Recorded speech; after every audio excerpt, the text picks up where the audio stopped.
ဒီလ17ရက်နေ့ထိရှင်ပြိုင်သွားကြမှာဖြစ်က The Right Invent လုပ်ထားတဲ့အသင်းလေးသင်းဖြစ်တဲ့ Falcon Esport, Mythosy, Zeno Esport, AI Esport တို့နဲ့ Open Qualifier ကတက်ရောက်လာတဲ့အသင်းလေးသင်းဖြစ်တဲ့ Paladins, Actual Esport, Yangon Galacticos, Team 7အစရှိတဲ့အသင်းတွေနဲ့ MESF ပြန်မျိုးကနေတဆင့်ဝင်ရောက်လာတဲ့ Young Legion အသင်းနဲ့ Degong University အသင်းနှစ်သင်းစုစုပေါင်း10သင်းက Best of 3 format အသုံးပြုပြီးပတ်လည်ရှင်ပြိုင်ကစားသွားကြမှာဖြစ်က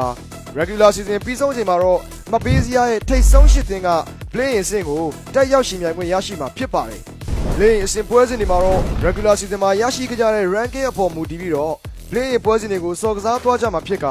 မေလ24ရက်နေ့မှာတော့ regular season run 5အသင်းနဲ့ run 7အသင်းက play match 1အဖြစ်စတင်ရှင်ပြိုင်ကစားကြမှာဖြစ်တယ်လို့match 2ပွဲစဉ်မှာတော့ run 6အသင်းနဲ့ run 8ရရှိခဲ့ကြတဲ့အသင်းနှစ်သင်းကတွေ့ဆုံကြမှာဖြစ်ပါတယ်။ play match 1နဲ့ match 2နှစ်ပွဲကိုတော့ best of 3 format နဲ့ရှင်ပြိုင်သွားမှာလည်းဖြစ်တယ်လို့ရှုံးနေတဲ့နှစ်သင်းကလည်းပြန်ပွဲကနေထွက်ခွာရမှာပဲဖြစ်ပါတယ်။ winner of match 1အသင်းနဲ့ regular season run 4နှစ်သင်းဟာ play match 3အဖြစ်ဆက်လက်ရှင်ပြိုင်ကစားကြမှာဖြစ်တယ်လို့မေလ25ရက်နေ့မှာတော့ match 4အဖြစ် regular season run 3အသင်းနဲ့ winner of match 2အသင်းတွေကရှင်ပြိုင်သွားကြမှာဖြစ်ကစိတ်မကောင်းစွာနဲ့ပဲရှုံးနေတဲ့နှစ်သင်းကပြိုင်ပွဲကနေထပ်မံထွက်ခွာရမှာဖြစ်ပါတယ်။ match 5နဲ့ match 6ပွဲစဉ်တွေမှာတော့ winner of match 4အသင်းနဲ့ winner of match 3နှစ်သင်းက regular season run 1အသင်းနဲ့ run 2အသင်းတွေနဲ့ထိပ်တိုက်ရှင်ပြိုင်ကစားရမှာဖြစ်က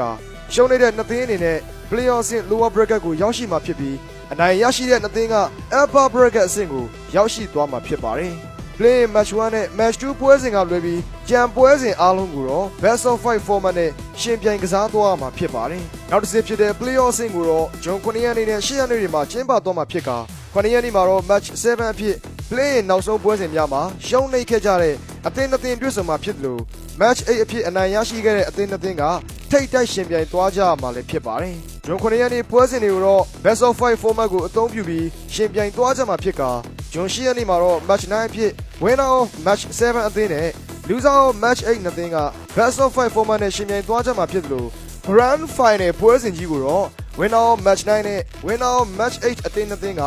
best of 7 format ကိုအသုံးပြုပြီးတော့ champion title ကိုသိမ်းပိုက်နိုင်မှုအတွက်ရေကုန်ရေခမ်းရှင်ပြိုင်သွားကြရမှာဖြစ်ပါတယ်။ကဲဒါဆိုရင်တော့မြန်မာနိုင်ငံရဲ့ထိပ်တန်းအသင်းတွေကြားရစိန်ခေါ်မှုအသစ်တွေပြင်league system ဖြစ်တဲ့ regular season ကိုပါ2021ခုနှစ်နောက်ပိုင်းပြန်လည်မြင်တွေ့ရမယ် MSN 2025 season 1ပြိုင်ပွဲကြီးရဲ့ပြိုင်ပွဲပုံစံကိုအသေးစိတ်သိရှိသွားကြမယ်လို့မျှော်လင့်ပါတယ်။ MSN 2025 season 1ပြိုင်ပွဲကြီးရဲ့နောက်ဆုံး champion ဘယ်အသင်းဖြစ်လာမလဲဆိုတာကိုတော့ပြိုင်ပွဲကြီးရဲ့ live stream တွေမှာလာရောက်ကြည့်ရှုရင်ခုန်ကြဖို့အတွက်ကြိုတင်ဖိတ်ခေါ်အပ်ပါတယ်။